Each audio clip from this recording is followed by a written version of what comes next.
Hello my dear student, welcome to our YouTube channel Science Experiment by Satish sir। बच्चों, आपके लिए एक YouTube channel create कर रहा हूँ जिसका नाम है science experiment by Satish sir. ठीक है ना। इसमें आपको क्लास 9 क्लास 10 केमिस्ट्री फिजिक्स से रिलेटेड जितने भी एक्सपेरिमेंट है मैं उसको करके और उसके प्रूफ को भी मैं आपको दिखाने वाला हूँ। ठीक है ना।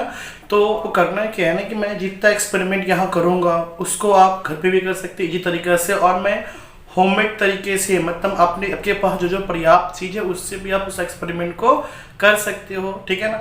अगर आपको कोई भी प्रॉब्लम आए इस एक्सपेरिमेंट में, ना समझ में आए या आपसे एक्सपेरिमेंट रन ना हो, ठीक है ना, तो आप मुझसे कमेंट्स के थ्रू या मेरे व्हाट्सएप नंबर के थ्रू आप क्या कर सकते हो, मुझसे कंसल्ट कर सकते हैं। वैसे मैं आपको इतनी ही तरीक़ा से कोई भी एक्सपेरिमेंट को करूँगा कि आपको वो समझ में आ जाए। ठीक है ना।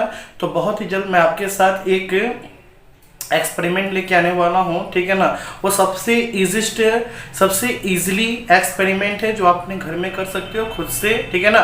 और विदाउट किसी के हेल्प से, बस मेरे वीडियो को देखना। तो thank you for watching me and please like and subscribe my channel. Thank you.